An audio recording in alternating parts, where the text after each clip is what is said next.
ఈ GC session మీ అందరికీ తెలుసు. ప్రతి 5 సంవత్సరాలకి మనకి జనరల్ కాన్ఫరెన్స్ సెషన్ మన ప్రపంచం సంఘం అంతా అమెరికాలోని ముఖ్యంగా ఎక్కువగా అమెరికాలోని ఒక ప్లేస్లో సెలెక్ట్ చేసుకుంటారు. జనరల్గా ఒక 2 జీసీ సెక్షన్స్ డేట్స్ ముందుగానే తిప్పేస్తారు. అంటే 2030లో ఎక్కడ జరుగుతుంది, 2035లో కూడా ఎక్కడ జరుగుతుంది కూడా ముందుగానే డిసైడ్ చేస్తారు. కనీసం 2 సార్లు 2 జీసీలకి ముందుగానే డిసైడ్ అయి ఉంటుంది. సో ఈసారి జీసీ సెయింట్ లూయిస్ అనేది మిసోరీ అన్న స్టేట్లో, అమెరికా రాష్ట్రంలో సెయింట్ లూయిస్ అన్న నగరంలో ఈసారి జరిగింది. పోయినసారి కూడా అక్కడే జరిగింది. అప్పుడు కోవిడ్ టైం వల్ల వేరే ప్లేస్లో జరగవలసిందే, అక్కడ చికాగోలో అది డేట్స్ కుదరక సెయింట్ లూయిస్లోనే పెట్టారు. ఈసారి కూడా సెయింట్ లూయిస్లోనే జరిపించారు. ఇది డేట్స్ 3 తారీఖు నుంచి 12 జూలై వరకు జీసీ సెషన్ 12 రోజులు. ఈ ప్రతి సెషన్కి ఒక థీమ్ ఉంటుంది. ఈసారి theme Jesus is coming, I will go అన్న థీమ్ సెషన్ తోటి ప్రారంభించడం జరిగింది.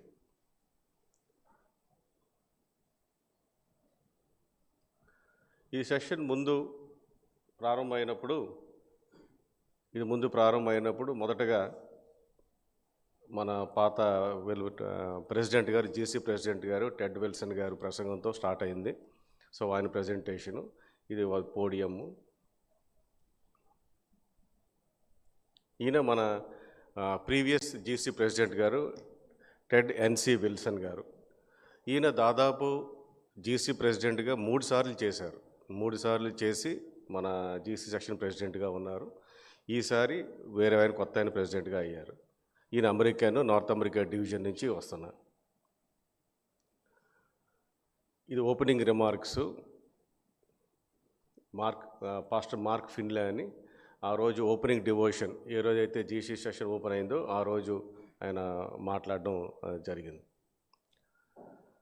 టెడ్ విల్సన్ గారు ఆయన రిపోర్ట్ ఇచ్చారు. 2014 అంటే గత 3 సంవత్సరాల్లో జరిగిన, ప్రపంచవ్యాప్తంగా సంఘాల్లో జరిగిన 3 సంవత్సరాల్లో జరిగిన రిపోర్టు టెడ్ విల్సన్ గారు మనకి ప్రజెంట్ చేయడం జరిగింది.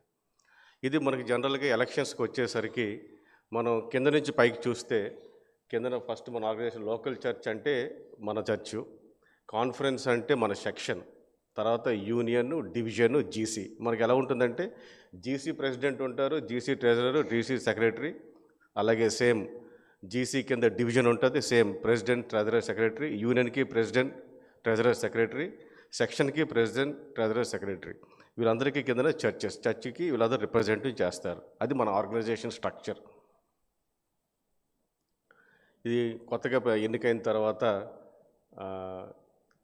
మన ఎర్టన్ కోలర్ ఆయన కొత్తగా ఎన్నికైన తర్వాత ఫేర్వెల్, ఆ రోజు లాస్ట్ సాటర్డే ఫేర్వెల్ అప్పుడు ఆయనకి ఒక బైబిల్, మొత్తం జీసీ ఆఫీసర్లు అందరూ సంతకం పెట్టి సిగ్నేచర్స్ పెట్టి ఇచ్చిన ఒక బైబిల్ వాళ్ళిద్దరికీ, నాన్సీ విల్సన్ గారికి, టెడ్ విల్సన్ గారికి, నూతనంగా ఎన్నికైనటువంటి జీసీ ప్రెసిడెంట్ ఎర్టన్ కోలర్ గారు ప్రజెంట్ చేయడం జరిగింది. ఈయన కొత్తగా ఎలక్ట్ అయిన ఎర్టన్ కోలర్. ఈయన అమెరికాలో జీసీకి ఫస్ట్ టైం సౌత్ అమెరికా నుంచి, ఇంతవరకు జీసీకి మొదటి నుంచి ఎల్ఎన్జీ గారు అయినప్పటి నుంచి ఆ టైం నుంచి మొన్నటి వరకు ఎప్పుడు అమెరికన్సే అయ్యేవారు ప్రెసిడెంట్ కింద. వేరే దేశస్తులు ఎవరు అవ్వడానికి అవకాశం కూడా వచ్చేది కాదు. ఈసారి భిన్నంగా ఫస్ట్ టైం సౌత్ అమెరికా నుంచి ఎర్టన్ కోలర్ గారు ఆయన ఎన్నికవడం జరిగింది. మొన్నటి వరకు ఆయన ఎన్నికవ్వక ముందు జీసీలోని సెక్రటరీగా పనిచేశారు. సెక్రటరీగా 3 సంవత్సరాలు పనిచేశారు. అంతకుముందు ఒక 10 సంవత్సరాలు జీసీలో డిపార్ట్మెంటల్ డైరెక్టర్గా వివిధ హోదాలు చేశారు. దానికన్నా ముందు 3 సార్లు అంటే 15 సంవత్సరాలు సౌత్ అమెరికా డివిజన్గా ప్రెసిడెంట్గా కూడా పనిచేశారు ఆయన. ఈ ఐ విల్ గో అన్న నినాదం ఆయన తీసుకొచ్చింది. ఆయన జీసీలో ఉండగా, సెక్రటరీగా ఉండగా అన్నది I will go, Jesus is coming, I will go అనే నినాదం ఆయన తీసుకొచ్చి ఆయన కాన్సెప్ట్ అది ఇంప్లిమెంట్ చేయడం జరిగింది. సో ఆయన మంచి స్పీకరు, ఫ్యామిలీ అంతా చాలా డెడికేటెడ్, డివోషనల్గా చాలా డెడికేషన్గా ఉంటారు. ఆయన పాస్టర్ గారి అబ్బాయి, వాళ్ళ ఫాదర్ కూడా అక్కడ డివిజన్ ప్రెసిడెంట్గా చేశారు. ఆయన పాస్టర్ గారి అబ్బాయి, వాళ్ళ కుటుంబంలో వాళ్ళ వైఫ్ నర్సు, 2 పిల్లలు, కొడుకు కూతురు.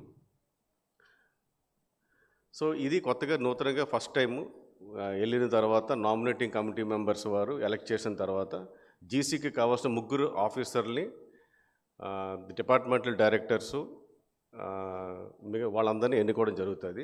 ఎర్టన్ కోలర్ అన్న ఆయన ప్రెసిడెంటు, సెక్రటరీ కింద ఏమో రిచర్డ్ ఎడ్వర్డ్ గారు, పాల్ డగ్లస్ గారు ట్రెజరర్. ఇంతకుముందు 3 సంవత్సరాలు కూడా పాల్ డగ్లస్ గారు ఉన్నారు ట్రెజరర్గా. ఆయన్నే మళ్ళీ ఎన్నిక చేసుకున్నారు రెండోసారి. ఈ రిచర్డ్ మెక్వర్డ్ అన్న ఆయన అమెరికన్, పాల్ డగ్లస్ గారు ఈజ్ ఎ జమైకన్. మన తర్వాత సబ్సిక్వెంట్గా మన యూనియన్కి అంటే మన డివిజన్కి ముందు జీసీ ఎలక్షన్స్ అయిపోయిన తర్వాత మరుసటి రోజు అంటే 3 రోజుల తర్వాత జీసీలో ఫస్ట్ ప్రెసిడెంట్ ఎలక్షన్స్ అయిపోయాక, తర్వాత జీసీ ఆఫీసర్స్ ఎలక్షన్ అయిపోయాక, డిపార్ట్మెంటల్ డైరెక్టర్స్ ఎలక్షన్స్ అయిపోయిన తర్వాత మనకి జీసీ కింద 13 డివిజన్లు ఉన్నాయి. 13 డివిజన్లకి ఎలక్షన్స్ పెడతారు. ఎవరికి వాళ్ళు ఏ డివిజన్కి ఆ డివిజన్ సపరేట్ అయిపోయి 13 డివిజన్లు వాళ్ళ నాయకులు ఎన్నుకోవడానికి నామినేటింగ్ కమిటీ మెంబర్స్ని ఎన్నుకుంటారు. అలా మన డివిజన్కి ఎన్నుకోవడానికి మనకున్న కోటా ప్రకారంగా 20 మంది డెలిగేట్స్ మనకి ఇచ్చారు. ఆ 20 మంది డెలిగేట్స్ ఓటింగ్ వేసి ఈ 3 నాయకులు ఎన్నుకోవాలి. జీసీకి వచ్చేసరికి మన డివిజన్ నుంచి 15 మందిని పంపించాలి. డివిజన్కి వచ్చేసరికి 20 మంది ఉంటారు డెలిగేట్స్ కింద. ఈ 20 మంది డెలిగేట్స్ ఇదంతా సీక్రెట్ బ్యాలెట్ అండి. సీక్రెట్ బ్యాలెట్ ఉంటుంది. నామినేట్ చేయడం, తర్వాత ఓటింగ్ చేయడం 2 సీక్రెట్ బ్యాలెట్టే అందులో చేయాలన్నమాట. ఫస్ట్ టైం ఎలా చేస్తారని అంటే వెళ్ళిన 20 మంది ఎవరైతే వెళ్తారో వాళ్ళని ఒక స్లిప్ ఇచ్చి, స్లిప్ మీద ఎవరైతే కంటెస్టింగ్ ఉన్నారో వాళ్ళు రాయమంటారు పేర్లు వాళ్ళందరినీ. జనరల్గా ఇన్కంబెంట్ అంటే ఆల్రెడీ ఎగ్జిస్టింగ్ ఎవరైతే ఉన్నారో ఫస్ట్ వాళ్ళ పేర్లు రాస్తారు. ఆ 3 పేర్లు రాస్తారు, ఉన్న వాళ్ళ పేర్లు.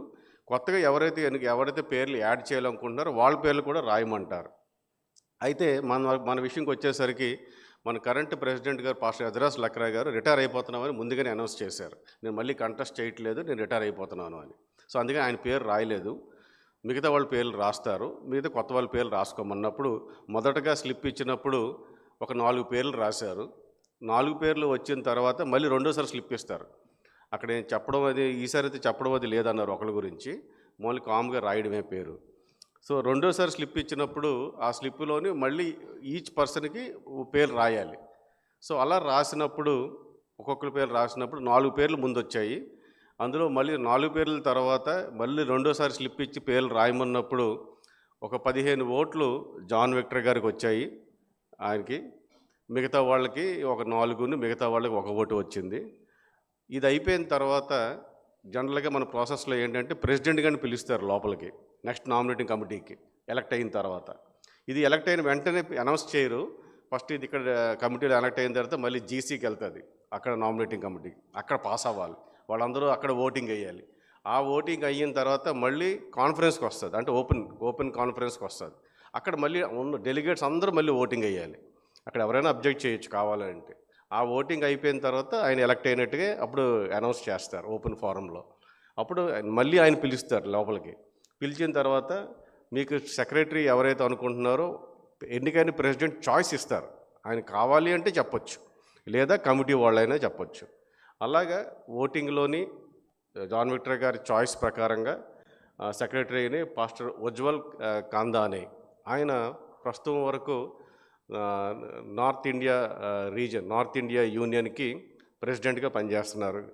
అంతకుముందు ఆయన సెక్షన్ ప్రెసిడెంట్ గాను, దానికి ముందు ట్రెజరర్ గాను పనిచేశారు. ఆయన్ని ఎక్స్పీరియన్స్డ్ సీనియర్ మోస్ట్ అని ఆయన తీసుకోవడం జరిగింది జాన్ విక్టర్ గారు ఆయన టీంలోకి. రిచెస్ క్రిస్టియన్ అని ఆయన ఇదివరకు కూడా మొన్నటి వరకు కూడా ఆయన లాస్ట్ 3 ఇయర్స్లో కూడా జీసీ మన డివిజన్కి ట్రెజరర్గా పనిచేస్తున్నారు. మళ్ళీ ఆయనే ఎన్నుకుంటే బాగుంటుంది, ఆయనకు ఆల్రెడీ 3 సంవత్సరాల అనుభవం ఉంది కాబట్టి కొంచెం యంగ్, తర్వాత కొంచెం ఐడియా అన్నీ ఉన్నాయని చెప్పి ఆయన ప్రపోజ్ చేస్తే మిగతా 20 మంది కూడా ఆయనకే ఓటేయడం జరిగింది. ఆ విధంగా మన డివిజన్కి వచ్చేసరికి కొత్తగా ఇప్పుడు ప్రస్తుతానికి డివిజన్ ప్రెసిడెంట్గా పాస్టర్ జాన్ విక్టర్ చింత, సెక్రటరీగా పాస్టర్ ఉజ్వల్ కందానే, అండ్ ట్రెజరర్గా మిస్టర్ రిచెస్ క్రిస్టియన్ ఆయన్ని ఎన్నుకోవడం మనకు డివిజన్ జరిగింది. ఇప్పుడు ఈ డివిజన్ వాళ్ళు డిపార్ట్మెంటల్ డైరెక్టర్స్ యూనియన్ ప్రెసిడెంట్లు, సెక్రటరీ, ట్రెజరర్ని ఈ ఆగస్టు 24, 25, 26 అనుకోండి, 3 తారీఖు ఆగస్ట్ 27 to 29 హోసూర్లో జరుగుతుంది. అక్కడ ఎన్నుకుంటారు. మన యూనియన్స్ కావాల్సిన ప్రెసిడెంట్ని, సెక్రటరీని, డిపార్ట్మెంట్ డైరెక్టర్స్ని, ట్రెజరర్స్ని ఎన్నుకుంటారు. ఇది కొత్తగా ఎన్నికైన 13 మంది డివిజన్ ప్రెసిడెంట్ని పిలిచి కాంగ్రిగేషన్కి పరిచయం చేశారు. ఇందులో దాదాపు 13 మందిలో 50% ఆల్రెడీ ఎగ్జిస్టింగ్గా ప్రెసిడెంట్ ఉన్న వాళ్ళనే ఎన్నుకున్నారు, మళ్ళీ రీఎలెక్ట్ అయ్యారు. మిగతా 50% కొత్త వాళ్ళని ఎన్నుకోవడం జరిగింది. ఈయన ఎన్నికైన తర్వాత కాంగ్రిగేషన్కి ఇంట్రడ్యూస్ చేస్తున్నప్పుడు ఆయన ఇంట్రడక్టరీ స్పీచ్ చాలా పవర్ఫుల్ స్పీచ్ ఇచ్చారు. చాలా ఎమోషనల్ అండ్ పవర్ఫుల్ స్పీచ్ ఇచ్చారు ఆయన రోజు. శనివారం ఆయనకి మొదటగా ఎన్నికైన తర్వాత ఫస్ట్ సాటర్డే ఎవరైతే ఎన్నుకుంటారో వాళ్ళకి ఆ ప్రెసిడెంట్కి ఫస్ట్ మెసేజ్ ఇస్తారు. ఆయన ప్రసంగం చేసిన theme rising with purpose, unity గురించి, అందరం చర్చ అంతా కలిసి ఏ విధంగా పనిచేయాలి, ఐకమత్యంతో ఉండాలి, విభేదాలు ఉండకూడదు, సంఘం అన్నాక కుటుంబం అన్నాక విభేదాలు ఉంటాయి, అవన్నీ పక్కన పెట్టి దేవుని వర్క్ వచ్చేసరికి అందరూ ఒకటే ఒక మనసుతోటి ఒక ఎజెండాతో పనిచేయాలి. అది యేసుప్రభు రెండోసారి త్వరగా వస్తున్నారు కాబట్టి ప్రతి ఒక్కరికి యేసుప్రభుని వేరే వాళ్ళకి తెలియని వాళ్ళకి పరిచయం చేయాలి అన్న నినాదం తీసుకుని దాన్నే concept Jesus is coming, I will go, అది తీసుకుని అందరికీ పరిచయం చేసి దేవుడు రెండోసారి త్వరగా వస్తున్నారు కాబట్టి అందరినీ త్వరగా సిద్ధపడాలి, మనం సిద్ధంగా ఉండాలి అన్న కాన్సెప్ట్తో ప్రసంగం చేశారండి. అది అవర్ మిషన్. ఆయన కొన్ని కాన్సెప్ట్స్ పెట్టినట్టుకున్నారు. మొత్తం మెసేజ్ పెట్టారా అప్పుడు? To preach the 3 angels message of revelation, అంటే 3 angels మెసేజ్ కోసం ఆ మెసేజ్ కవర్ చేయడం జరిగింది. ఇవన్నీ మెసేజ్ కాన్సెప్ట్స్.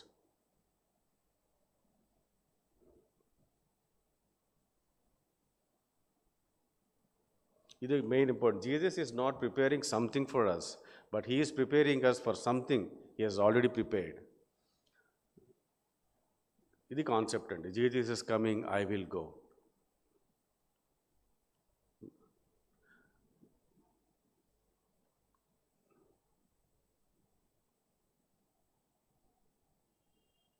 ఇది కాయరు, చిన్నపిల్లల కాయర్. ఇది మెయిన్ కాయర్ అండి. దాదాపు 150 మంది కాయర్లో ఉంటారు. మ్యూజిషియన్స్ ఒక 100 మెంబర్స్, కాయర్లో పార్టిసిపేట్ చేసిన members 150. Total 250 is the choir strength. Every జీసీకి అంతే. అన్ని డివిజన్స్ నుంచి కవర్ చేస్తారు. అన్ఫార్చునేట్లీ మన డివిజన్ నుంచి ఎవరు లేరు. మిగతా అన్ని డివిజన్ల నుంచి, ఎస్పెషల్లీ అమెరికా నుంచి, నార్త్ అమెరికా డివిజన్ నుంచి మ్యాక్సిమం వాళ్ళు కవర్ చేస్తారు.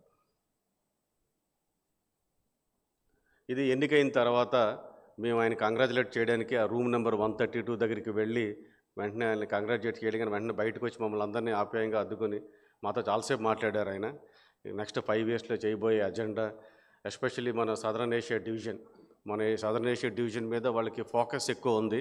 ఎందుకంటే మనది మెంబర్షిప్ ఎక్కువ, ఇన్కమ్ తక్కువ ఉన్న డివిజన్ మందే. మెంబర్షిప్ ఏమో ప్రపంచంలో 13 డివిజన్లో అన్నింటికన్నా ఎక్కువ మెంబర్షిప్ మన డివిజన్కే ఉంది. అందుకని మన కోటా కూడా ఎక్కువ, జీసీ డెలిగేట్ కోటా కూడా మనకు అందుకనే ఎక్కువ మెంబర్షిప్ వల్ల. ఆదాయంలో చూస్తే మనం ఆఖరిలో ఉన్నాం. 13 ఆదాయంలో చూస్తే టైత్ అండ్ ఆఫరింగ్స్లో కానీ మిగతా విషయంలో కానీ. సో దానికోసమనే ఎక్కువగా మన డివిజన్ జీసీ మీద ఆధారపడుతుంది ఫండ్స్ కోసం. చర్చెస్ అన్ని రన్ చేయడానికి, శాలరీస్ ఇవ్వడానికి, వివిధ కార్యక్రమాలు చేయాలన్నా, ఏది చేయాలన్నా సరే మనం ఎక్కువగా మన డివిజను జీసీ మీద ఫండ్స్ కోసం ఆధారపడుతుంది. అదొక మన వీక్నెస్. మరి ఇప్పుడున్న కరెంట్ ప్రెసిడెంట్ జాన్ విక్టరీ గారు మరి దాన్ని ఏమైనా మెరుగుపరుస్తారేమో మనం చూడాలి. ఆయన ఏ విధంగా దాన్ని మన 13 నుంచి కనీసం 5కి వెళ్తే బాగుంటుంది. నెక్స్ట్ ఇది మొత్తం అండి. శనివారం, ఫ్రైడే, సాటర్డే వర్షిప్కి, సాటర్డే సబ్బాత్కి, డెలిగేట్స్తో పాటు విజిటర్స్ కూడా వాళ్ళందరూ ఇంకా వచ్చిన ఫొటోసు, ఇక మీ అందరం కలిసి ఉన్న జీసీలో కలిసి ఉన్న ఫొటోస్ ఇవన్నీ. ఇది మధ్యలో ఉన్న ఆయన మన పాత ప్రెసిడెంట్ గారు పాస్టర్ ఎజరాస్ లక్రా గారు, ఆయన రిటైర్ అయిపోయారు. అలాగే చివరిన ఎడమవైపు ఉన్న ఆయన వైట్ షర్ట్ పాస్టర్ సెల్వన్ మిర్తు, ఇదివరకు డివిజన్ ట్రెజరర్గా ఉన్నారు, ఆయన రిటైర్ అయిపోయారు. నా పక్కన ఉన్నటువంటి పాస్టర్ ఎన్ ఐజక్ కుమార్ గారు, ఫ్లైజ్ కాలేజ్, మన నర్సపూర్లో ఉన్న ఫ్లైజ్ కాలేజ్ ప్రెసిడెంట్ గారు. ఇది డోమ్ అండి, కంప్లీట్గా డోమ్ సెషన్. మొత్తం దాని కెపాసిటీ 65,000 మంది కెపాసిటీ అండి. శనివారం కంప్లీట్‌గా ఫుల్ అయిపోయింది. బయట దగ్గర ఇంకో 5,000 మంది వెయిట్ చేస్తున్నారు సీటింగ్ లేక. చాలామంది బయటున్న ఆ డోమ్ బయటున్న స్క్రీన్స్‌లో అలా స్క్రీన్స్ కూడా పెట్టారు. పాపం చాలామంది ఆ బయట ఉన్న స్క్రీన్స్‌లోనే చూస్తూ శనివారం గడిపారు. కంప్లీట్‌లీ ప్యాక్డ్ అండి. 25 మొత్తం 65,000 మంది కెపాసిటీ. ఇంక్లూడింగ్ డెలిగేట్స్ అందరూ కలుపుకొని. ఇది కంప్లీట్ చూడు గ్యాలరీ కూడా ప్యాక్ అయిపోయి ఉంది కంప్లీట్‌గా.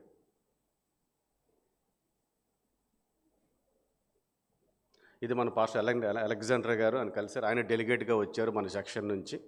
సో ఆయనతో కలిసి ఉన్న ఫోటో అక్కడ తీసుకున్నాం. పాస్టర్ సెల్విన్ మూర్తి గారు, నేను. ఇది వర్షిప్ టైంలోనండి.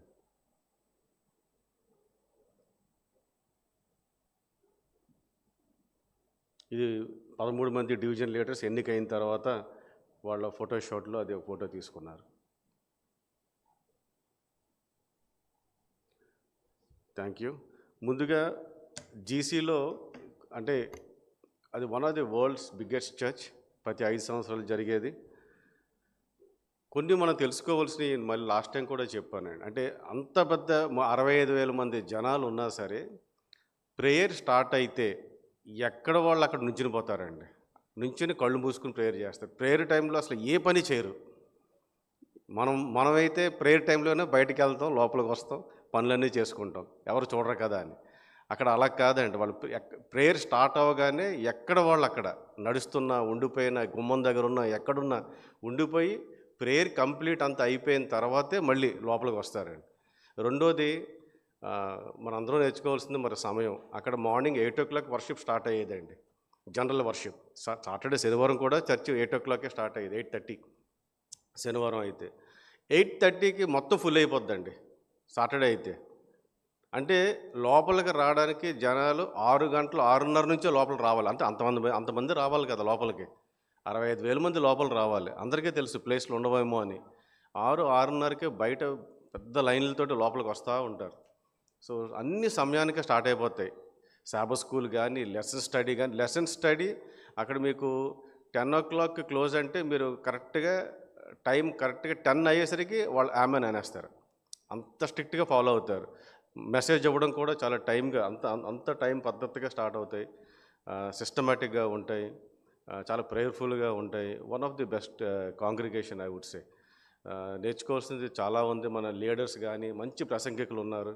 వీలైతే రానున్న 5 సంవత్సరాల్లో నాకు చాలామంది కొత్తగా అక్కడ ప్రసంగం చేసేవాళ్ళు చాలామంది పరిచయం చేసుకున్నాను, మాట్లాడాను కొంతమందితోటి.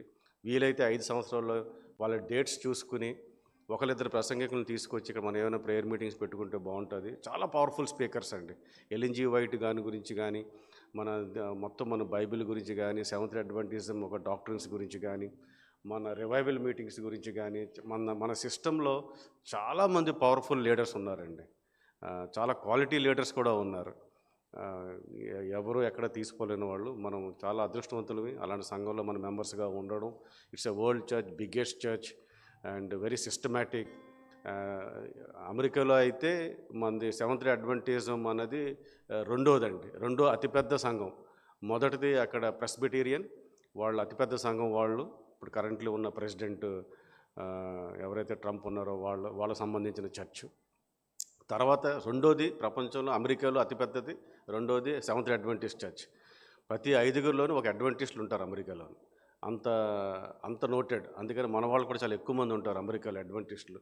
ప్రపంచంలో కూడా ఎస్పెషల్లీ మన ఆఫ్రికన్లో, సౌత్ ఈస్ట్లో వచ్చేసరికి కొరియాలో అడ్వెంటిస్టులు చాలామంది డామినేట్ చేస్తారండి. చాలా ఎక్కువ మంది ఉంటారు. ఆఫ్రికాలో అయితే వాళ్ళు చెప్పడం వరకు అయితే ప్రతి 5గురిలో 2 ఉంటారంట అడ్వెంటిస్టులు, ఆఫ్రికా కాంటినెంట్లో మొత్తం అందరూ. యూరోప్లో అయితే ప్రతి 5గురిలో కూడా ఒకళ్ళు ఉంటున్నారు. సో భారతదేశంలోనే కొంచెం తక్కువ ఉన్నారు, కానీ ఈరు పెరుగుతున్నారు.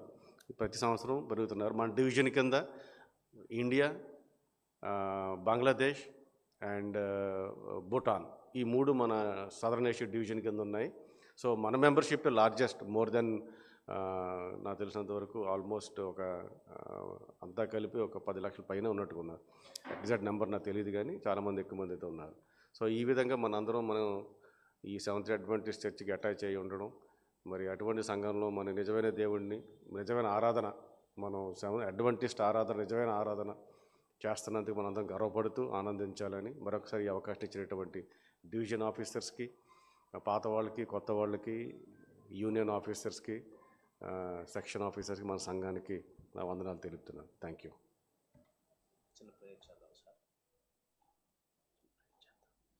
చాలా సంతోషం అండి.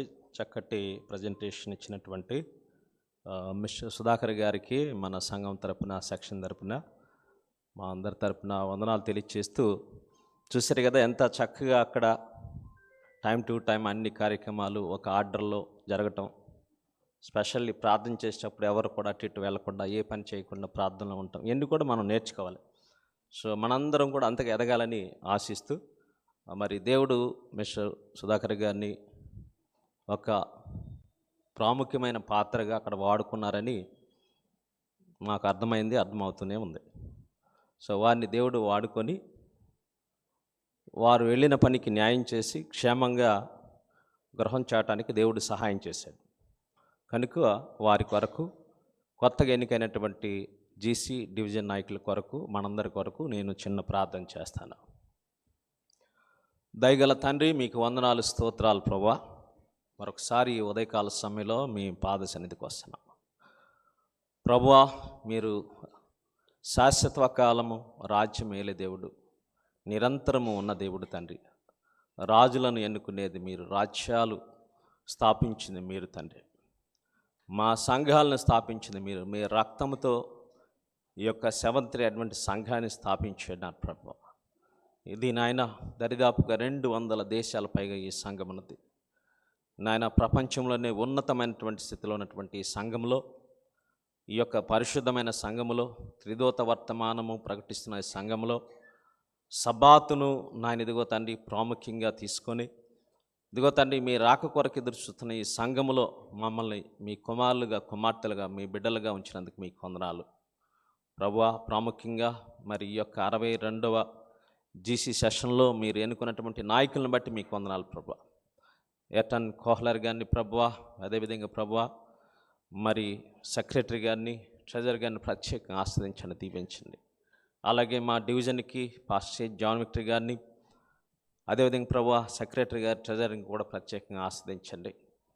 మరి త్వరలో ఆగస్టులో 27, 28, 29 తారీఖుల్లో అన్ని యూనియన్లకు కూడా ప్రభువా ఇదిగో తండ్రి నాయకులు ఎన్నుకుంటున్నారు. డివిజన్ డిపార్ట్మెంట్స్ ఉన్నాయి ప్రభువా, సహాయించండి నాయన. ఆత్మీయ సంబంధమైనటువంటి నాయకులను ఎన్నుకొని మీ సంఘాలను ప్రభు ఆత్మీయంగా నడిపించడంలో కృప చూపించండి, అభివృద్ధి పదవులను నడిపించండి. Jesus is coming, I will go.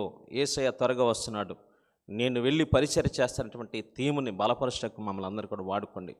ప్రతి సంఘాన్ని, ప్రతి సంఘస్థుని కూడా మీరు దీవించమని ప్రార్థిస్తున్నాం. ప్రతి ఒక్కరూ ఐక్యంగా ప్రభు ఎన్ని సమస్యలు ఉన్నప్పుడు పక్కన పెట్టి ప్రేమ కలిగి మీ పరిచర్య చేసే భాగం అనుగ్రహించండి. ప్రత్యేకంగా మా డివిజన్ నుంచి డెలిగేట్గా వెళ్ళి నాయన మీ కొరకు నిలబడి నాయన తిరిగి గృహం క్షేమంగా చేయనటువంటి మిస్ సుధాకర్ గారిని, వారి నాయకత్వాన్ని దీవించండి. వారి కుటుంబాలను, బిడ్డలను ఆస్వాదించండి. వారిని ప్రభువా, వారికి సహకరిస్తున్న ఈ సంఘాన్ని, సంఘ పెద్దలను, సెక్షన్, యూనియన్, డివిజన్ను కూడా మీరు ఆస్వాదించి దీవించమని ప్రభువా. అనేక మంది నాయకులను ఈ సంఘం నుంచి మీరు లేవనెత్తమని, మీ యొక్క కృపలో వాడుకోమని సహాయం చేయమని, యవనస్తులను, వృద్ధులను, పెద్దలను, చిన్నలను, ప్రతి ఒక్కరిని, స్త్రీలను, పురుషులను ఆస్వాదించమని, ఈ యొక్క ప్రజెంటేషన్ తయారు చేసిన బిడ్డను కూడా దీవించమని యేసునామమున అడుగుతున్నాం తండ్రి, ఆమేన్. Thank you all, God bless you. Thank you sir. Sorry for the late, మనకి అరగంట లేట్గా వెళ్తుంది కార్యక్రమం, మన్నించాలి.